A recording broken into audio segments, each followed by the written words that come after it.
review on the Lorac Touch Up To Go Concealer Foundation Pen, and these pens are $28 each, and you can find them at Ulta or at Lorac on their website online. It comes in 12 different shades, and it comes with 0.20 fluid ounces, which is basically 0.20 to 0.30 is usually what most concealers come with. Some of them even come with less, so the amount of product that's in here is pretty justifiable. I was sent these by the company for review purposes, and they actually sent me two of them. They sent me CF2 and CF3.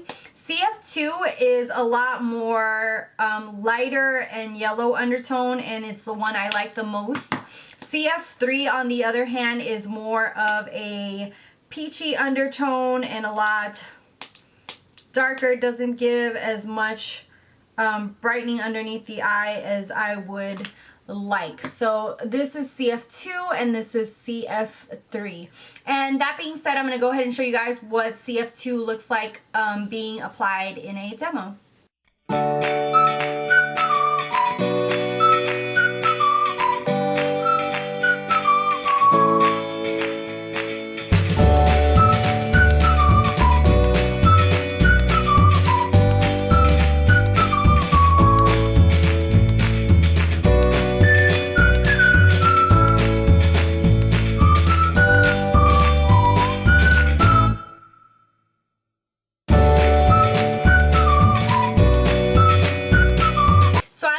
In the demo, it gives a lot of brightness underneath the eye. I do have to say that once that settles onto the skin, it just becomes a little bit more lighter. It doesn't look as heavy a coverage as what you saw in the demo. I feel like this is a lot more of a lighter coverage, even though they do claim that this is a medium coverage. I do feel like this is a lot more natural looking. It's very light.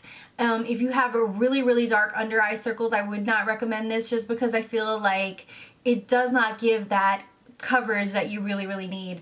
I feel like this is really good as a highlighting pen or even a contouring pen if you got one of the deeper shades, and you could use those for that. Even as a touch-up pen for foundation or for blemishes, it would be really nice. But even for blemishes, I think it would be hard because you need more coverage, and this gives more of a very subtle, natural kind of coverage. It is free from fragrance, oil, and parabens. They do claim that it's long wearing, and it is. It's very long wearing. Once I set it with the powder, it stays there, but I always need to add a different concealer or something else with it because it's not enough coverage for me. So I can't ever wear it alone. I have to use it on top of another one or underneath another concealer. So that is something to keep in hand if you're just looking for a one concealer does all. This probably won't be it. It is infused with vitamin A, E, acai berry, white and green tea. And like I said, they claim it's a medium coverage. To me, it's more of a light coverage. The pen actually comes with a brush itself, and I'm really not fond of that. I feel like this really pricks and stings at the eye area underneath my eye, and I didn't really like that. I prefer one of the brushes that I have that is softer and gentle on the eye area, like my Eco Tools brush that I'm used to using, than using this. And both pens did that. I tried them both out. I thought maybe one of them was more defective or something had happened to it, but then either one, the concealer, I guess, kind of becomes kind of hardens the bristles, and it becomes kind of prickly after a while. So I wasn't really fond of that. I prefer just kind of pumping it out and then applying it with it, and then using my own brush to blend it in. The pen is a pump itself. You just kind of click down on this and the product comes out the top. At first, the first time you use it, you have to pump it a few times to get the product running itself.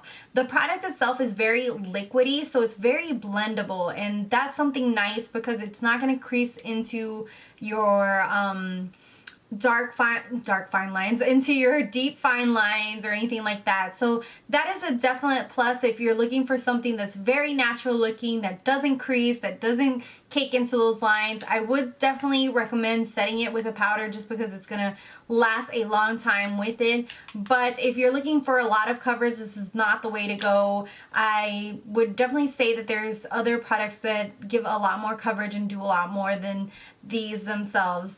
I do recommend these more as a highlighting pen. It's Very pricey though for a highlighting pen, but I also have other pricey products that I like as highlighters, like my MAC Prep and Prime, but this one gives, this and the Mally Brightener, they both give a little bit more coverage. So compared to the Lorac one, it kind of just, I think a good dupe for this would be the L'Oreal Magic Lumi, and that actually gives a lot more coverage than this. So I'm sorry to kind of like bash on this product.